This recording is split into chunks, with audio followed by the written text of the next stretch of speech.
Oke, tes 1 2 tes teman-teman. Biasa sebelum kita memulai acara,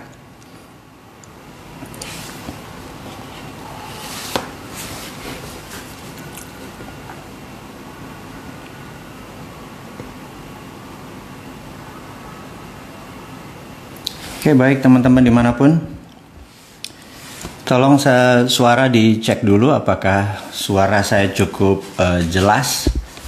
Kemudian pencahayaannya apakah cukup jelas atau kurang terang. Tolong jempolnya dan tolong komennya, dan juga sahabat dimanapun posisinya, tolong kabarkan Anda di mana, di Aceh kah, di Papua kah, di belahan bumi manapun. Tolong dikabarkan sebelum kita memulai acara. Biasa saya untuk memastikan teman-teman semua bahwa suara kita bagus dan gambarnya juga cukup bagus.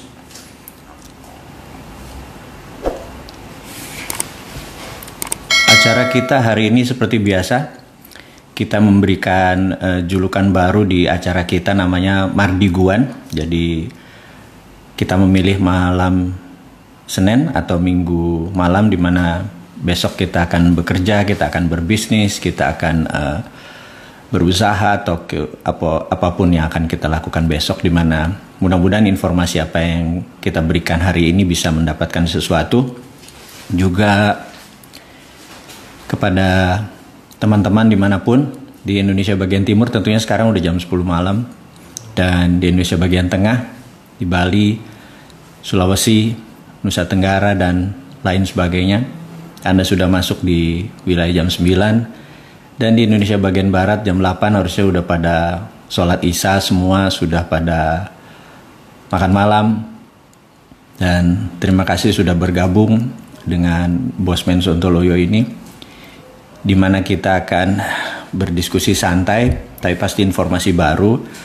Dan yang saya harap adalah Anda tidak baperan ya, karena saya kan bawaannya ngamukan mulu, apalagi orang Jawa Timuran itu kalau ada sesuatu yang nggak pas tuh kayaknya pengennya meledak aja gitu ya.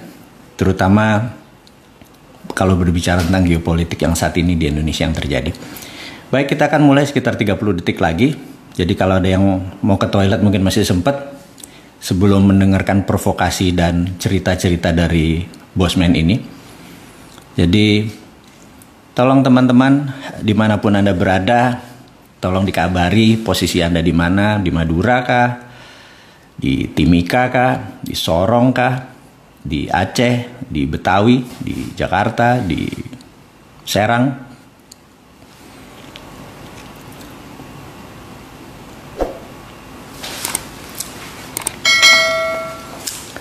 Oke, kita akan mulai. Mungkin ngepasin 5.000 orang aja dulu ya, begitu sahabat semua. 5.000 tuh kita akan mulai. Baik, sudah 5.000. Terima kasih teman-teman. Assalamualaikum warahmatullahi wabarakatuh. Salam sejahtera buat Anda semua. Hari ini kita sudah hampir 1,5 bulan tidak berjumpa lewat udara, dan saya terhormat sekali Anda memilih bersama saya hari ini untuk berdiskusi tentang negara ini. Dan ini adalah bagian dari serial Cara Cerdas Bernegara. Jadi Presiden Sontoloyo ini adalah kabinet bayangannya pemerintah saat ini untuk mengingatkan, tapi dari sisi yang positif. Kita bukan oposisi. Kita adalah siapapun yang berkuasa, siapapun yang memerintah, pasti ada kekurangan. Kekurangan itu kita genapi, kita bantu. Dipakai nggak dipakai bukan masalah buat kita, gitu ya. Tidak ada niatan kita untuk mengambil posisi secara politik, tidak ada niatan kita untuk beroposisi. Tidak ada salah, tidak ada benar. Tapi kalau ada yang lebih baik, kenapa kita tidak coba? Jadi ada muscle knowledge yang baru, kenapa nggak kita coba gitu ya.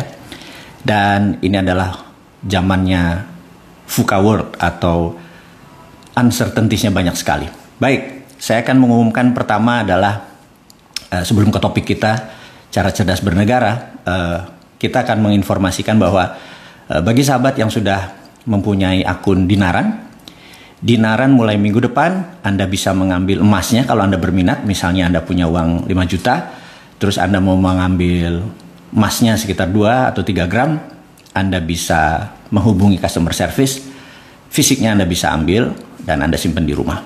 Itu nggak masalah karena saat ini secara sistem kita sudah siap. Jadi kemarin itu kita bangun pelan-pelan. Pertama kita bisa cash in atau beli emas. Kemudian kita bisa menjual atau transfer ke rekening BCA, ke rekening Mandiri, ke rekening Anda manapun pada saat sudah profit atau Anda membutuhkan dana tersebut. Sekarang Anda sudah bisa mengambil fisiknya. Jadi, saya perlu 10 gram gitu ya. Dan menurut manajemen saya diingatkan bahwa minimum adalah 2 gram. Jadi, saya tahu saat ini ada 109.000 sahabat kita yang bergabung di Dinaran. Terima kasih saya ucapkan. Walaupun belum 4 bulan, organisasi kita cukup strong dan mudah-mudahan bisa menjadi breakthrough di mana saat ini kita tahu bahwa banyak sekali yang naksir di dunia payment atau pembayaran. Jadi kalau ditanya Dinaran itu apakah jual beli emas? Jawabannya iya. Tetapi apakah Dinaran itu? Dinaran itu adalah gabungan dari OVO ditambah Genius ditambah debit card dan terakhir adalah underlay-nya emas. Jadi kalau Anda punya OVO atau punya GoPay, Anda nggak punya debit. Sekali lagi Anda punya debit card, Anda juga nggak punya e-wallet atau seperti GoPay. Sekarang Anda punya dan dengan adanya Genius digabungkan ya, ini hanya istilah saja. Ini Anda bisa melakukan hal-hal semua yang Anda butuhkan di dalam payment, pembayaran atau di dalam menerima pembayaran. Dan ini nanti di dunia UKM sangat menolong sekali. Anda bisa menerima 10 macam tipe pembayaran dari PayPal, Bitcoin, dan lain sebagainya. Sabar, tapi itu sekali lagi. Itu adalah pada saat paket kita Dinaran sudah semakin komplit. Jadi di bulan Oktober nanti juga banyak orang yang menganggap bahwa dolar kayaknya currency yang safe haven. Jadi Dinaran nanti underlay-nya ada dolar juga. Jadi ya perlahan-lahan teman-teman kita mau mengingatkan bahwa Dinaran adalah sistem pembayaran. Kita saat ini bermitra dengan banyak bank, termasuk bank syariah dan lain sebagainya. Jadi sekedar informasi bahwa mulai minggu depan Anda udah bisa menarik fisik emasnya. Oke, berikutnya yang nomor 2 adalah ada buku bagian dari trilogi. Jadi saya menganggap anak-anak milenial yang sahabat-sahabat milenial yang saat ini usianya di bawah 40 tahun dan juga generasi Zoomer yang saat ini di bawah 22 tahun.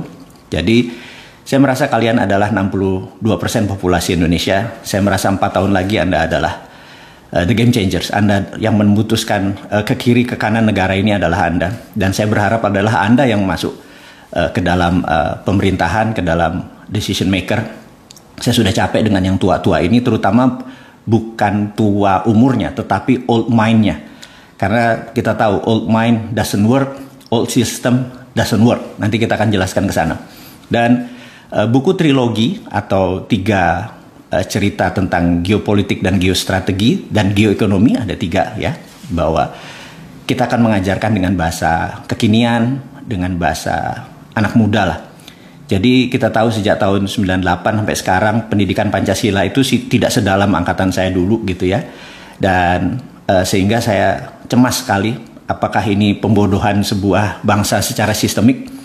Saya nggak berani menuduh begitu, tetapi saya ingin anak-anak muda yang berusia 40 tahun ke bawah ini mengerti bernegara. Saya memberikan 3 buku. Nomor 1 adalah Jangan Pernah Berkata Saya Tidak Pernah Memperingati Anda. Buku ini isinya tentang peringatan-peringatan dan itu terbukti karena itu buku ditulis tahun 2016 kemudian dirilis tahun 2017 dan semua data-data di 2016, 17, 18 mungkin 80% terbukti gitu ya. Rupiah mau kemana, pemerintah mau kemana, cash flow negara jadi akan kurang, Cina makin berkuasa di Indonesia, Amerika didepak dan lain sebagainya. Dan itu kalau sekarang Anda bilang ya kan sekarang begini, tapi kenapa 2016-2017 kita sudah menuliskan. Kemudian isinya peringatan, jadi kesannya mengajak pembaca melek lah gitu. Yang kedua adalah Mana NKRI Mubung. Ini yang sekarang terbit. Nanti di acara ini kita akan sebarkan, teman-teman dari Bisnis Ekmit akan menginformasikan kemana pesan buku tersebut. Ini adalah bagian dari trilogi. Nah di dalam Mana NKRI Mubung ini kita akan di challenge bahwa ini menguntungkan negara, ini merugikan negara, ini berbahaya buat negara, ini seharusnya ini undang-undang minerba yang harusnya sesuai dengan pasar yang kemarin di approve, itu adalah menguntungkan konglomerat, menguntungkan teman-teman yang berbisnis yang sudah tahunan. Di masa COVID mereka melakukan kecurangan, bagi saya adalah dengan menyalip di tikungan, tahu-tahu undang-undang minerba diluluskan oleh DPR, dan ini merugikan, sebenarnya merugikan, pasal 33 dilanggar dan lain sebagainya. Dan di situ nanti diurai bahwa kita tantang semua orang termasuk pejabatnya yang mengambil keputusan, anggota DPR, kita tantang mana NKRI-mu gitu ya. Nah, kalau Anda membaca 1 buku, 2 buku, nah buku terakhir, buku ini juga sudah dibuat tapi belum diterbitkan, mungkin 6 bulan dari sekarang, sehingga sampai Anda benar-benar siap udah baca buku Jangan Pernah, saya tidak pernah memperingati Anda, kemudian membaca buku NKRI. Yang terakhir adalah buku yang berjudul Redraw Map atau menarik garis ulang. Jadi kita tahu saat ini GBHN tidak ada, GBHN adalah draw map, gimana kita menarik gambar. Kalau bernegara tidak punya haluan, tidak punya arah, ya seperti sekarang hanya menghabisin anggaran atau mengikuti GBHN dari negara lain. Nah, redraw map itu adalah, kenapa katanya redraw, bukan drawing map atau menarik garis baru, tapi redraw. Karena saya mengingatkan bahwa pertama kali Indonesia, mungkin Nusantara, sewaktu masih Majapahit, Gajah Mada adalah manusia pertama yang menarik garis bahwa inilah Nusantara. Jadi mulai dari selatan Thailand, Filipina sampai seluruh Papua itu adalah wilayah Nusantara, dan disitulah dia mengatakan strateginya untuk menyatukan Nusantara, dan itu adalah drawing pertama dan akhirnya melahirkan Nusantara dan melahirkan Indonesia. Kenapa kita bilang kalimatnya redraw map, sekali lagi adalah menarik garis baru, karena masa kita selama sekian ratus tahun tidak pernah menarik garis gitu ya. Yuk kita tarik garis, dan siapa yang menentukan? Anda semua yang di bawah 40 tahun. Sekali lagi, kenapa? Karena saya harap Anda tidak old mind, saya harap Anda adalah new mind. Anda ngelihat ke depan, Anda ngelihat Indonesia adalah negara berdaulat, yang negara-negara lain adalah pendamping-pendamping, bukan pengontrol, gitu ya. Kemudian sekali lagi, buku Redraw Map tadi, atau judul Redraw Map adalah judul atasnya, di bawahnya adalah Mari Bung Rebut Kembali. Jadi itu semua hanya buku ketiga dari trilogi, tetapi Anda akan hang kalau Anda tidak membaca buku yang mana NKRI-mu, Bung, gitu ya. Baik, berikutnya adalah saya merasa banyak teman-teman di masa COVID, di masa resesi saat ini, ekonominya terutama pebisnis ya. Saya tahu di sebagian kita ada yang profesional, ada yang pengusaha, dan ada yang ingin mencari income tambahan dari profesi apapun, mau ibu rumah tangga, mau mahasiswa, mahasiswi, apapun gitu ya. Saya sangat concern gitu ya, sehingga saya membuat mau menurunkan ilmu saya, tapi saya pikir nggak mungkin saya menggunakan lewat udara, karena saya ternyata saya merasa saya ini manusianya kolonial, manusia, saya memerlukan vibrasi. Saya berhadapan dengan kamera saat ini, saya agak awkward gitu, agak agak kikuk dan kaku gitu ya. Nah, jadi saya merasa saya akan jumpa darat kali ya, memilih lokasi yang di tengah kali ya, mungkin yang dari Bandung, yang dari Jakarta, yang dari Semarang, yang dari Surabaya, atau dari manapun wilayah Indonesia. Saya menganggap Jogja itu adalah di tengah. Jadi mungkin kita akan mengadakan acara Road to Billionaire. Ini benar-benar ingin mengajarkan teman-teman selama 12 jam apa yang dilakukan, kenapa di masa COVID dinaran omsetnya jangan tanya ya. Nggak enak kalau ngomong misalnya angkanya XM per hari gitu ya, sekian miliar gitu kan, nggak enak. Kemudian juga Santara misalnya, kenapa di masa COVID teman-teman IDX nggak bisa bergerak untuk listing atau IPO yang baru, Santara bisa menerbitkan 7, 8 dan semuanya sold out dan dengan angka omset yang luar biasa. Terus teman-teman bisnis saya yang jualan buku dan semua digital marketing produk kita naiknya hampir 100%, 200% gitu ya. Saya tergerak untuk nggak fair kalau saya nggak memberikan Anda rumusnya tadi. Kenapa bisa naik omsetnya dengan, sekali lagi, kita kan kaum moderat ya, modal dengkul urat gitu, nggak gede kok modalnya. Dan saya pikir ini harus saya kasih, harus saya berikan. Jadi insya Allah tanggal 26 September ini saya akan ke Jogja bersama sahabat saya Mas Keke. Jadi dari acaranya jam 8.30 sampai jam 8.30 malam ada kompetisinya dan ada bonusnya gitu ya. Nah, jadi yang saya mau bagi itu apa gitu ya. Ini saya kasih salah satu clue aja. Saat ini Bosman Mardigu adalah brand ya. Itu bukan saya, itu adalah brand. Pengelolanya ada 17 profesional muda-muda, ganteng, baik. Bersama saya 3 tahun ini dan mereka sahabat saya, mereka mitra saya yang saya nggak bisa sebut namanya satu-satu, tapi Anda tahu salah satunya adalah Business X. Jadi mereka ngurusin semua apa yang kita akan kerjakan. Nah, di sana kita tahu bahwa Bosman Mardigu adalah brand. Jadi IG-nya saat ini ada 1,7, kemudian ada YouTube channelnya, kemudian ada Facebook dan Twitter dan lain sebagainya. Nah, dengan 3,7 juta followers dan saat ini alhamdulillah satu hari viewersnya dari YouTube-nya, bukan YouTube karena 3 channel ya, kita di IG ada, di Facebook ada, di YouTube ada. Ini penontonnya hampir 1 juta per hari. Jadi kita punya TV sendiri 1 juta per hari. Kita punya 3,7 juta followers, dan di mana itu kolam, anggap itu kolam. TV tadi adalah ikan yang kita untuk memancing. Dan kalau sahabat-sahabat melihat bahwa setiap 1 menit videonya Bosman itu nanti ada iklan gitu ya. Iklan itu ya TV kita ya iklan sendiri dengan kolam-kolam sendiri gitu ya. Nah, angka itulah yang membuat angka 9 digit 10 digit per bulan, dan saya ingin share ke teman-teman nanti di tanggal 26, dan ini bukan milik saya, ini adalah milik Anda semua. Jadi saya berharap kalau Anda ada waktu, tapi sekali lagi protokol COVID-nya kita penuhi. Tentunya kalau saya sih pakai tes ya, saya ingin secure, dan kemudian teman-teman ya ada jarak yang tadinya kita kalau tahu sendiri kalau teman-teman tuh bisa 400 atau 500 gitu ya. Sekarang orang gitu ya, sekarang di ruangan yang sama mungkin cuma 1/3 atau 1/2-nya atau setengahnya.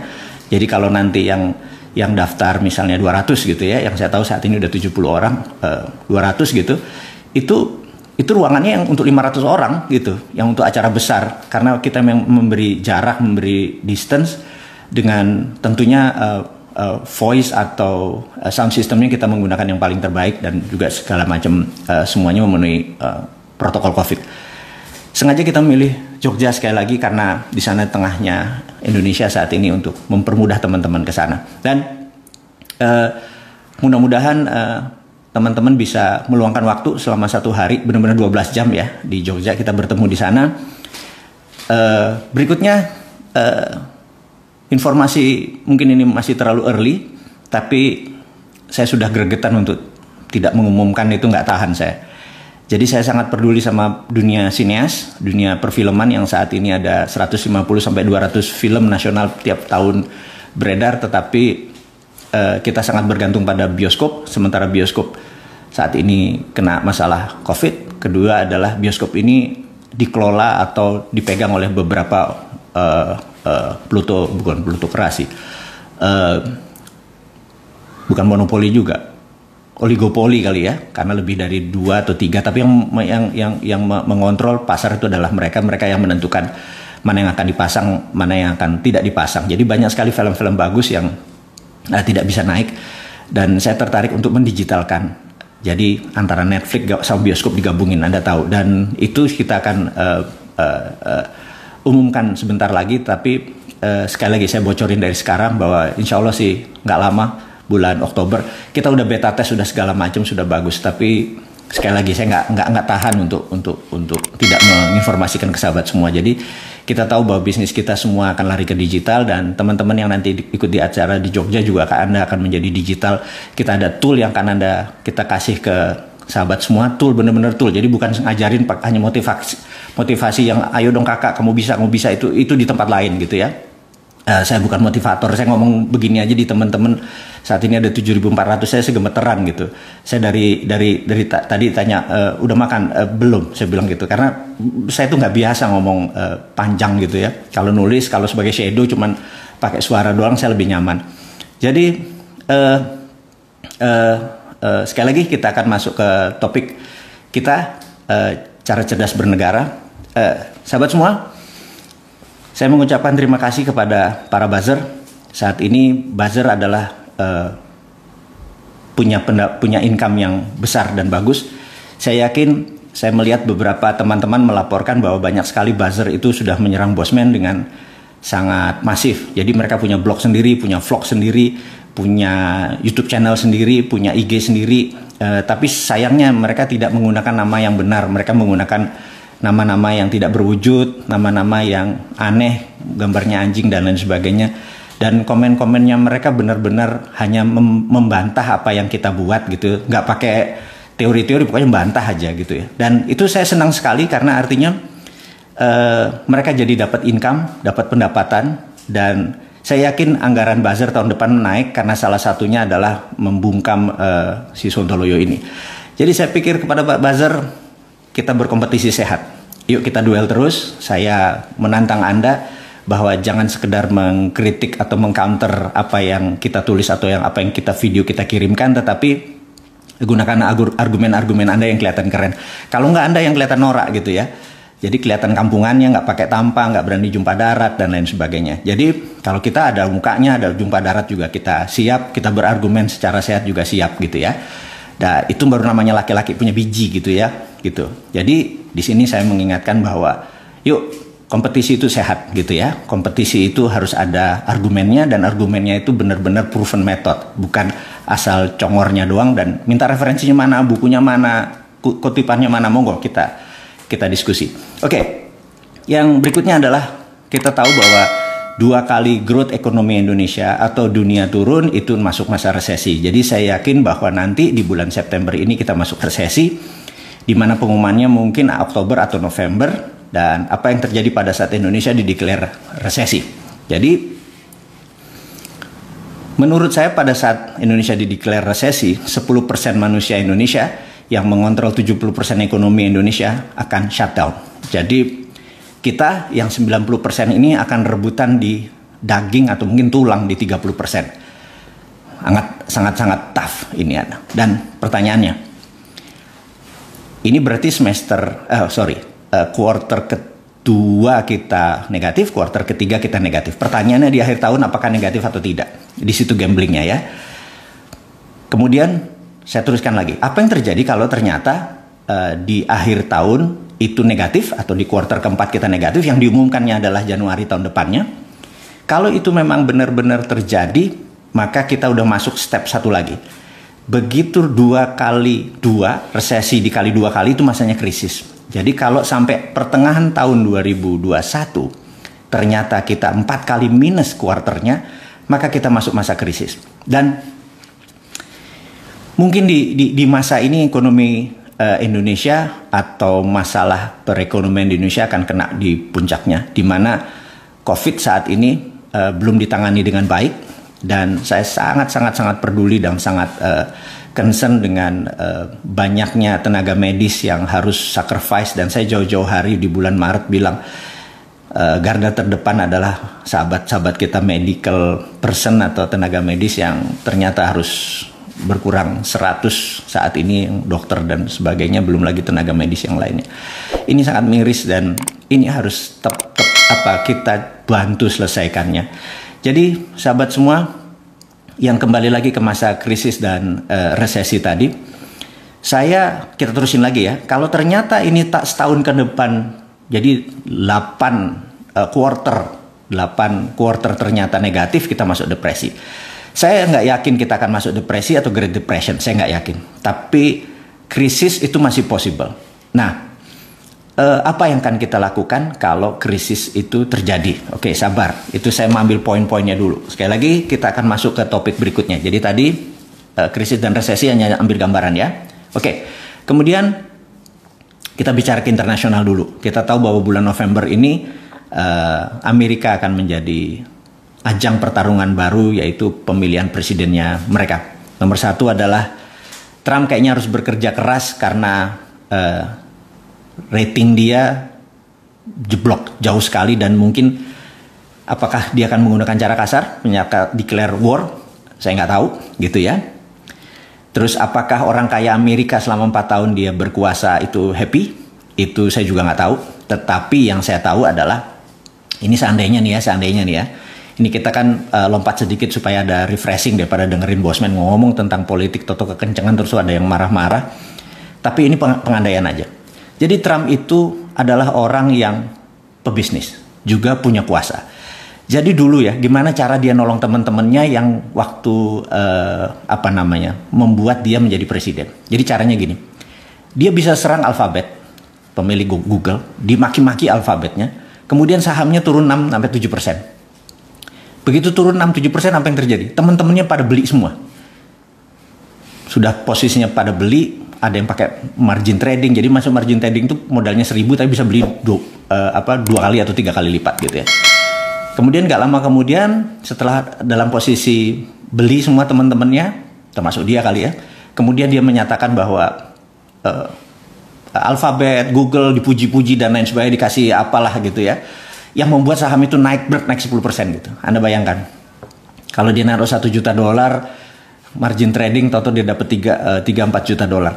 Semua teman-temannya Trump itu happy sekali karena saham digoyang terus, dan itu bukan saham di Amerika saja. Kadang-kadang dia serang saham di Jerman, dia serang di saham di Inggris dan lain sebagainya. Jadi teman-teman dia tuh happy banget gitu ya, dan itu sebenarnya insider trading. Iya, namanya juga Trump gitu ya, orang gila satu ini. Dan saya juga mikir, jadi kalau Bosman jadi presiden jangan-jangan gitu ya, kita serang Thailand, sahamnya turun, teman-teman beli saham Thailand, kita naikin lagi, terus kita panen di sana. Kita serang Singapura gitu ya, kayak gitu ya. Ya, ini kita duit-duit kita aja, orang asing, duit asing yang kita mainin. Dan kalau perlu rakyat Indonesia semua ini begitu ngumpulin, kalau perlu negara juga taruh portfolionya, kita ambil dulu uang dari Singapura, saham dari Hong Kong dan lain sebagainya, dari Shanghai, dan kita tarik balik gitu ya, pakai nyerang aja. Wah, kita mau nyerang Cina gitu ya, toto saham di Cina turun gitu ya, kita beli terus nggak jadi serang sama Cina, terus naik lagi kita jual gitu ya.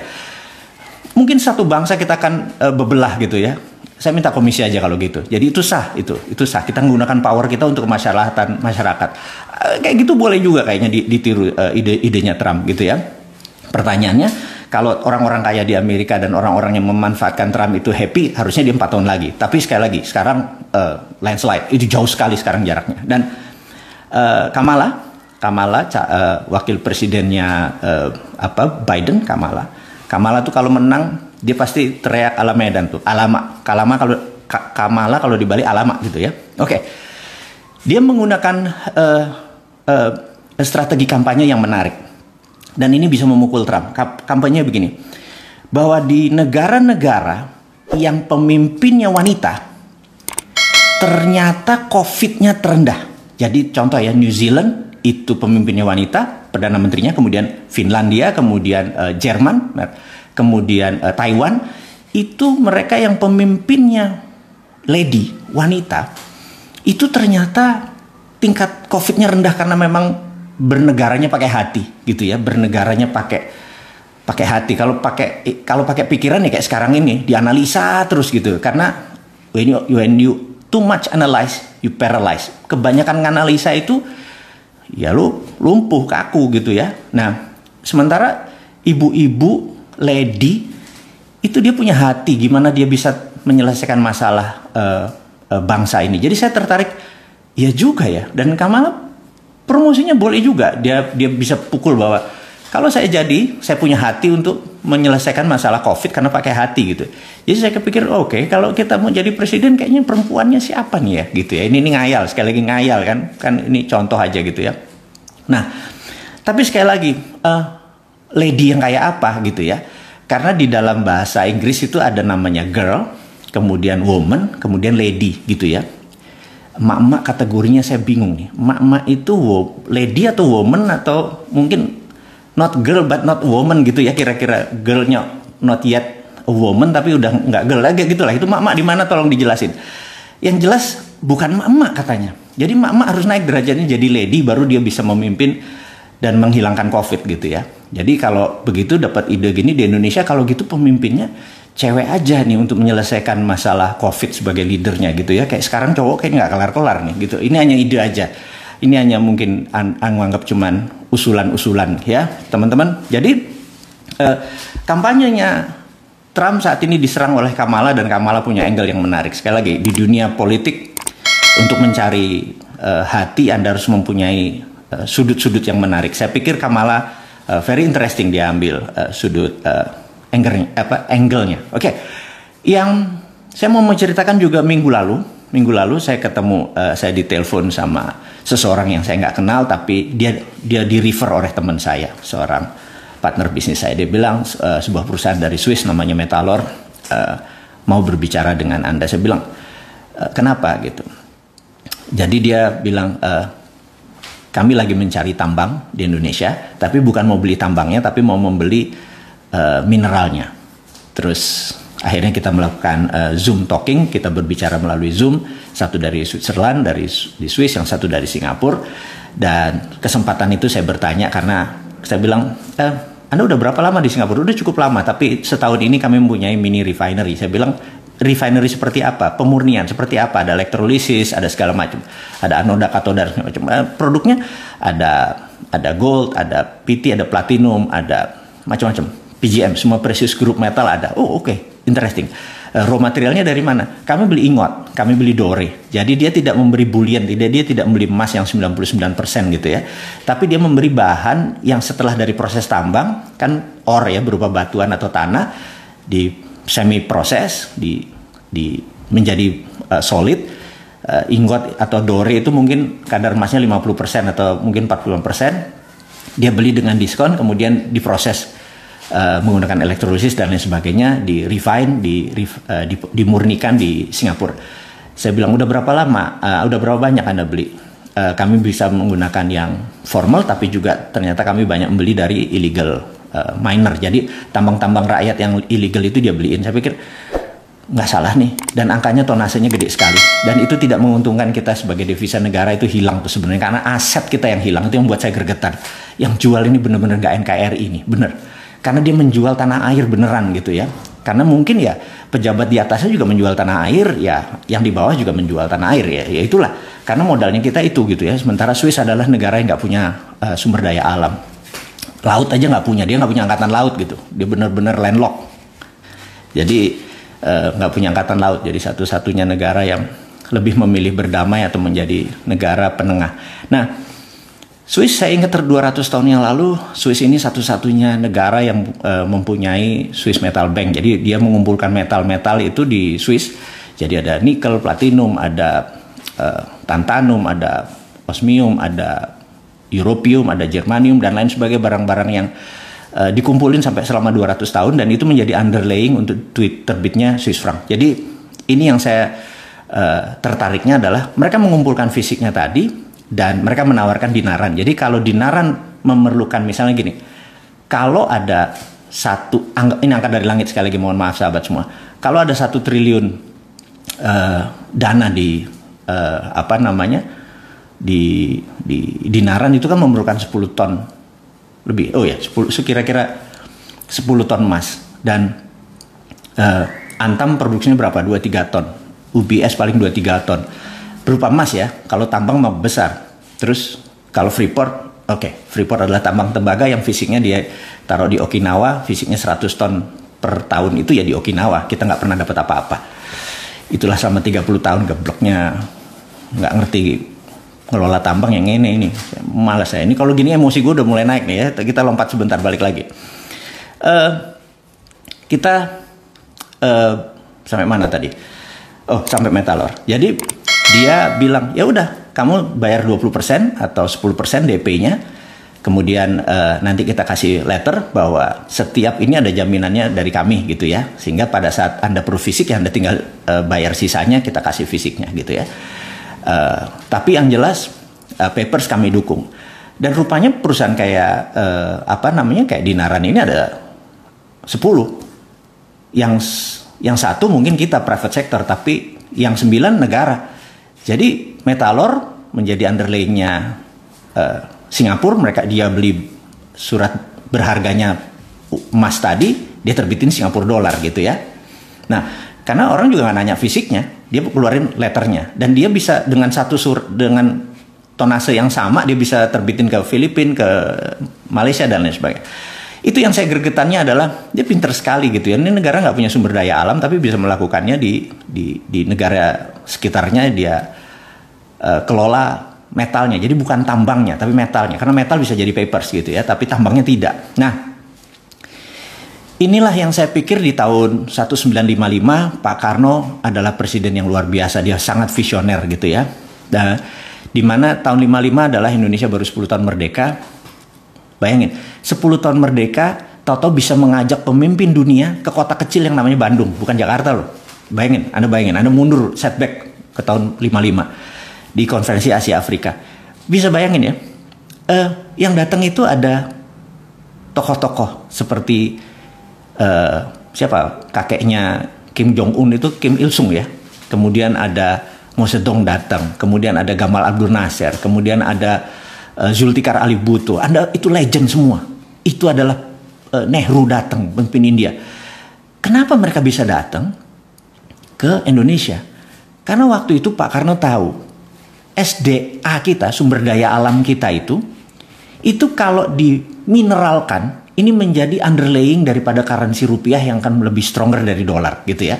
Sementara dolar sendiri mau jadi raja dunia karena dia waktu itu declare bahwa mata uang multinational currency adalah dolar. Baru 10 tahun di challenge sama Indonesia. Oke, itu saya nggak detail kan, karena CIA tugasnya adalah akhirnya 10 tahun kemudian CIA termasuk yang mendesain sampai tahun 65 Pak Karno di kudeta atau dilengsarkan. Nah, kenapa saya menggunakan kata CIA? Saya cukup waktu di markas tersebut di Langley di Virginia. Jadi kalau teman-teman suka nonton film Hollywood, kalau kameranya dari atas terus ada Central Intelligence Agency gitu ya, ada kayak anggap stiker lah, terus orang jalan gitu ya, itu kamera dari atas. Tapi kalau kita masuk, dia ada yang puteran itu, pintu puter itu begitu masuk, yang kita lihat bukan yang ada di bawah itu, tapi yang ada di tembok di atas itu. Nah, tembok di atas itu ada sebuah kredo. Kredo inilah yang Anda tahu bahwa itu adalah tugasnya CIA. Jadi kalau kita ngelihat ke bawah ya tulisan Central Intelligence Agency, tapi kalau kita ngelihat ke atas ada sebuah kredo. Anda tahu kredo itu bacaannya apa?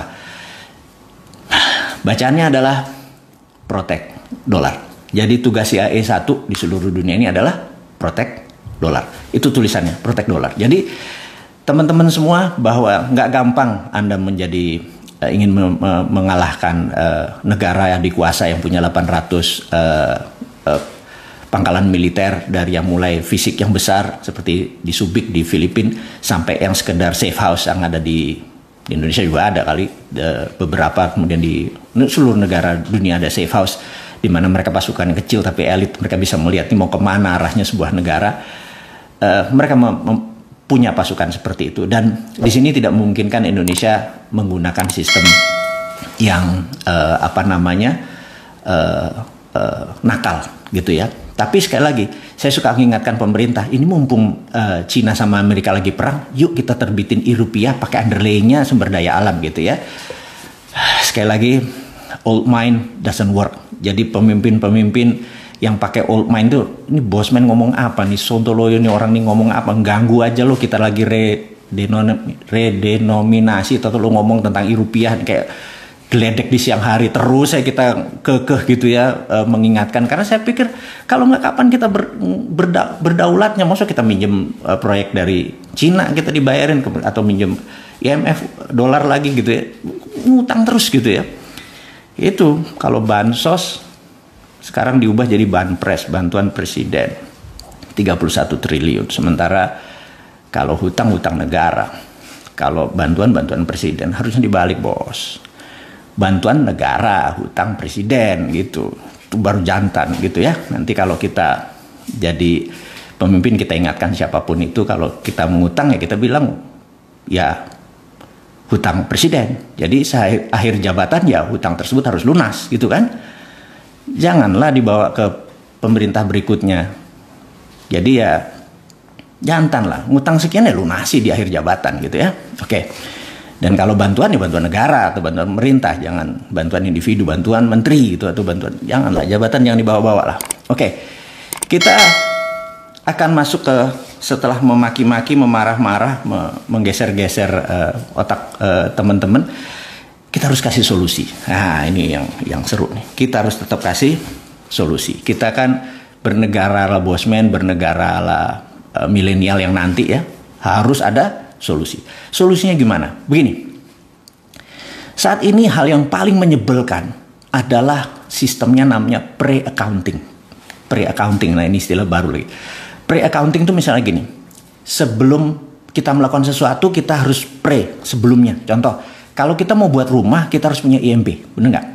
Itu sistem itu adalah pre-accounting, di mana sistem itu adalah sistem penjajah. Gitu ya. Kalau kita mau buat kosmetik, kita mau buat apa lagi? Jamu, itu harus BP POM, harus ada izinnya.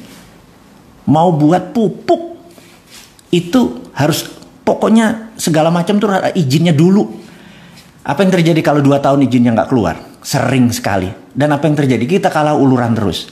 Nah, saya ke depan, saya pengen mengusulkan ke negara, kalau Anda benar-benar mencintai bangsa ini, negara ini, dan benar-benar NKRI garis lurus, saya tantang, mana NKRI mumpung, wahai pejabat, gitu ya.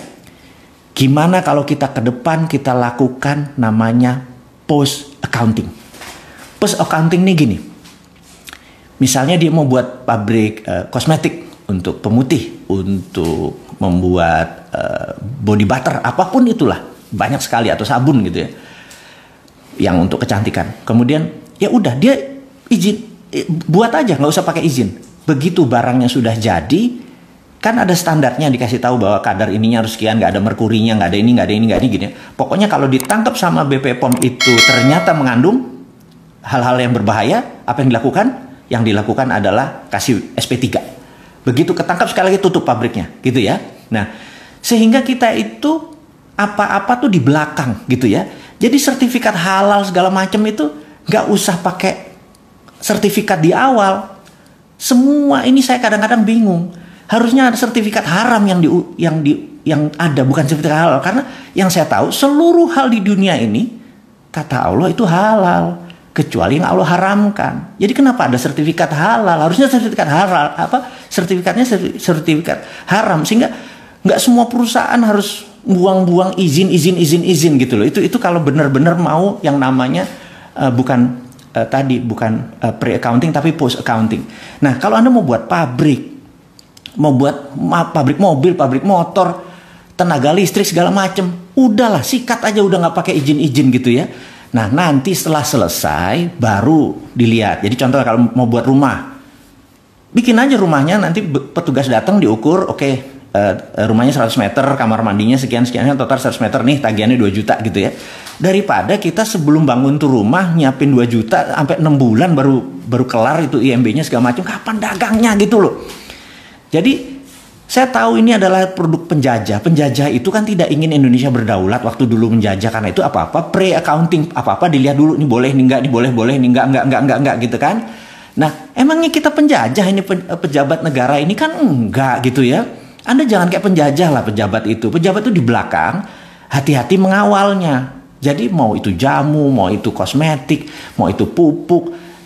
Kita itu kalau pupuk boleh dibuat petani sendiri, kita nggak import, udah gitu aja, gitu ya. Tapi izinnya di depan, mampus aja lo, gitu. Anda kalau benar-benar mencintai tanah air Indonesia, ini usulan saya, ubah dari pre-accounting menjadi post-accounting. Jadi setelah selesainya baru kita audit, baru kita review. Membuat pabrik apa? Bikin Jo, gitu ya. Kalau Manado bilang sih, bikin Jo, bikin apa gitu ya. Mau satuin matahari sama bulan, bikin Jo, bener nggak? Nggak usah mikir, nggak mungkin segala macam, nggak mungkin, itu loser gitu. Kita kan winner semua bangsa Indonesia ini. Oke, jadi apapun buat aja dulu, baru nanti kita lihat. Ya kecuali dia buat alkohol, dia buat judi, ya segala itu udah pasti nggak boleh gitu ya. Tapi kalau hal-hal untuk bisnis, lupakan gitu. Bahkan niru pun, ya niru, imitating, mau dari misalnya produknya Prada kayak mau Dior ditiru, di Tanggul Angin kayak di mana di Tajur, di Bogor sana mau niru, lepas. Nggak usah bilang nggak boleh gitu, karena begitu kita meniru, lama-lama kita bisa. Jadi Allah bisa karena biasa, benar nggak? Setelah bisa nanti kita menjadi innovation, menjadi menciptakan gitu. Kalau kita meniru aja nggak boleh dengan alasan haki segala macam, itu kuno, itu old mind gitu. Kita kalau sama internasional, kita pilih bangsanya dulu baru internasional, nation interestnya kita dulu baru internasional. Jadi mudah-mudahan teman-teman, usulan kita untuk pre-accounting dan post-accounting ini, coba Anda yang teman-teman mahasiswa di sini, ada pasti ada yang profesor, ada yang doktor, ahli ekonomi, tata negara, sahabat semua. Usulan saya tentang post-accounting ini harap diviralkan. Saat ini udah hampir 10.000 teman-teman yang menyaksikan acara minggu malam ini. Mudah-mudahan terinspirasi bahwa pre-accounting adalah cara penjajah. Penjajah waktu bilang, saya mau buat rumah, mau buat apa? Sini, ukurannya gini. Oh, nggak boleh, kecilin gitu ya. Itu penjajah gitu ya. Tapi kalau membuat, bikin aja. Pokoknya nanti udah berapa meter, bener-bener rumah tetangga nggak diambil tanahnya tentunya. Kita hitung, oke, ini bayar 2 juta, ini bayar 3 juta. Di belakang. Itu kita menjadi, menjadi negara yang cepat berkembang. Dan resesi yang tadi dibilang ini, lewat, percaya saya. Saya kalau ketemu teman-teman di pedesaan segala macam, mereka bisa buat pupuk, mereka buat pakan ternak, mereka bisa buat pakan ikan, semuanya luar biasa. Tapi begitu mereka mau komersial, mereka bilang ini harus ada BPOM lah, izin inilah, sertifikat itu yang saya bilang sak. Dan gak ada satupun yang teriak seperti saya bilang saya yang pertama dia teriak bahwa itu penjajah. Kalau Anda lakukan itu namanya pre-accounting. Saat ini kalau mau menjadi negara berdaulat, kita lakukan yang namanya post-accounting. Teman-teman, mudah-mudahan Anda nggak ikut senewenan seperti saya hari ini gitu ya. Saya menganggap gampang kok menyelesaikan masalah bangsa ini adalah tidak bergantung pada negara lain atau uang negara lain. Beri aja masyarakat itu kedaulatan. Mereka boleh melakukan apapun selama tidak membuat barang itu membunuh orang. Gitu ya. Sekali lagi, mudah-mudahan di acara ini jam berapa ya? Baik sahabat semua, ini udah 45 menit saya ngobrol dengan sahabat semua. Dan terima kasih buat waktunya. Saya mudah-mudahan apa yang diinformasikan hari ini berfaedah buat Anda semua. Semoga hari Anda minggu depan menjadi bermanfaat. Anda sukses dengan apa yang diinginkan.